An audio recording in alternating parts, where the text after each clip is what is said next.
magluluto tayo ng soft tofu o tinatawag na Korean tofu. Taho. Ayan. Ito yung ating mga ingredients for today. Ayan. Mapakita ko sa inyo ang ating mushroom na ginayat, ang ating zucchini or pumpkin, syempre ang onion, and then ang leek, and then ang green chili. Ayan, ang sobuju ang tawag dyan, or ang taho. Ayan, ang egg, and then dito natin papukulan sa magic kawali. So, eto na ang ating mga gagamitin ngayon. Sesame oil, syempre. So, ayan ang ating kailangan natin ng chili flakes. Pampaanghang yan, syempre, ayan.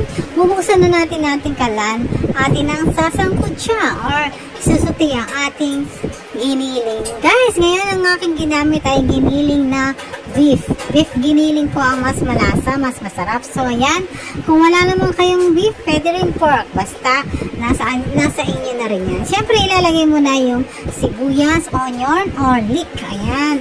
Ilalagay na natin yung mga yan, guys. So, ayan. Lalagyan nyo ng sesame oil. Ang pampaano natin ngayon ay ang sesame oil, hindi yung mantika na natin. Kasi, bakit? Sinabi ko na sa inyo sa lahat ng mga vlog ko, kailangan sesame oil yung gagawin para yung hindi siya masyadong mantika. At saka yung amoy niya, yung aroma niya is nanonood talaga sa karne. So, perfect yung sesame oil pang isa dito. So, ayan ang itsura niya, guys. Lalagay na natin ang ating mushroom. Any kind of mushroom pwede niyong gamitin, guys. Ayan. Ang ginamit ko ay ang mushroom na yung ginayat-gayat ko.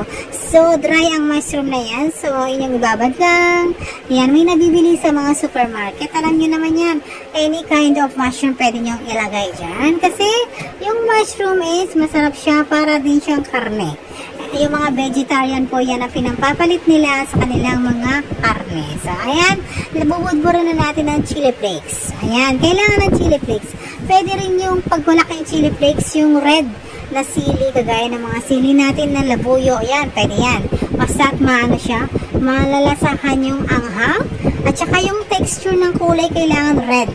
Ito yung pampakulay natin. Wala tayong gagamitin na pampacolor. Walang mga artificial. Lahat yan ng pagkain dito natin kukuhanin. Dito sa ating mga ingredients. Okay? Yan kaya magiging red yan kasi dahil sa chili flakes ang ginamit natin. So, ayan. Isang kutsa nyo lang yan, guys. Kailangan make sure na nasangkut siya maigi kasi para manunuot yung niya, yung lutong-luto yung karne natin. And then after, ilagay na natin doon sa ating magic palayok. Yan ang magic palayok nila dito sa Korea, guys. Ayan, magic palayok. So, isinasalin ko na siya. Nakikita nyo naman. Isalin nyo lahat dyan sa magic palayok kasi dyan natin lulutuin ang ating silky tofu soft tofu. Ayan. Ayan ang itsura niya. Medyo blurred lang siya. Pero, ayan ang itsura niya. Take 2. Ayan. Lalagyan na natin ng water. Huwag niyong pupunuin kasi, guys, kukulo pa yan at aapaw. At saka may ilalagay natin ang ating mga vegetable. Kaya, hindi dapat apaw na apaw. Okay? Sayang lang din pag umapaw. So, akin ang nilagay ang unang-una. Ang zucchini. Ang zucchini, tinatawag din nila ng pumpkin. Pakaba siya, guys. Japanese yata yung mga yan. Japanese zucchini. Masarap yung zucchini na to. Hindi mo akalain na pumpkin pala siya. So, nilagay ko na yung leek. And then yung onion. Halo-haloin nyo lang sila, guys. Nang gaya ng ganyan. Mekusin mo na siya. Ayan. And then, syempre, papakuluan na natin siya. Ayan. Kumukulo na siya, guys. Ayan. Sabi ko sa inyo, kukuloy natin. Tilalagay na natin ang ating sodubu ba yan? Basta, ang silky tofu or ang tinatawag nilang taho. Ayan. Taho yan ang Korea, guys. Soybean paste. Taho yan. Para kumakain ka ng taho, napakalambot yan. Masarap talaga yan. Lalo na ihalo dito. Napakasarap niya. So, ayan. Haluin nyo lang ng konti kasi baka madurog yung natin, soft taho. Kasi madali siyang madurog, guys. Kasi soft nga siya. Napaka-soft. Pero hindi ko tinanggal sa plastic. Pag inalam mo niya ng ganyan, ilagay mo na agad dyan sa ating pot, na magic pot yan. Kasi kailangan ganyan. So, ayan ang itsura. Papakuluan pa natin yan ng ilang minuto lang. So, kasi ayan, yung mga sobrang masama ko yan. So, ayan, kumukulo na naman siya, guys. Ayan, kumukulo. Ilagay mo na ang buong itlog. Ayan, yung itlog po ang babatiin. Pag binabati yung itlog na yan, ayan, itlog lang na ganyan. Nahiyaan mo na siya kumulo. Ayan, maano siya doon. So, abang kumukulo siya, ayan, tignan nyo, guys.